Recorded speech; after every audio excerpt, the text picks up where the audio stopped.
Greg Bell, Dave Boling, again from the News Tribune, this time in the office instead of a stadium or an airport. Dave, 7 picks overall for the Seahawks in this draft, 5 in the first 106 selections through round 3. The very first pick at number 26 in the first round on Thursday. What do they do? You know, this is, as you said, a real transition time. Very important to renew this. The core of the team is aging. It's like the infrastructure of a city. They're starting to crumble a little bit. And they had a couple of sort of fallow drafts that they haven't gotten much out of. The last 2, I think, have been very productive. This one is an interesting draft. They need offensive line, as we've talked about so many times, to build the talent level there.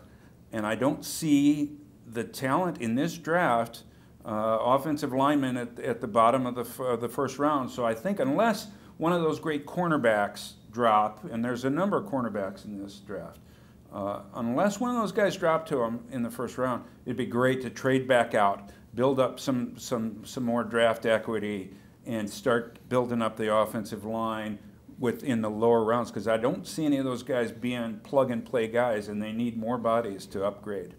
So if the market is indeed overheated, Dave, and the top offensive tackles aren't there at 26 in the first round, then you would seem to be quarterback would be the next spot. Deshaun Shedd won't come back till October at the earliest from his knee surgery and injury in January, if not this whole season. And some guy you might have heard of named Richard Sherman this offseason. Yes, Richard Sherman. I have heard a few things about him.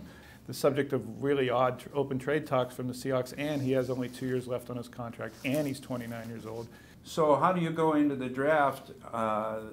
Will they know what Sherman's situation will be? It's going to be very difficult, you know, and maybe what happens with him down the road is whether they can land one of those top cornerbacks. I think a lot of us around here like to look at some of the very talented University of Washington cornerbacks, Sidney Jones and Kevin King. And the way I look at it is Sidney Jones is sort of like a Marcus or Desmond Trufant type player, whereas Kevin King is more of a Richard Sherman type. With both of them have great ball skills. Sidney Jones, of course, is coming off an injury, so they may end up him being a bargain in the draft, who knows. But I know when I see Kevin King, he sure looks like a Seahawks cornerback.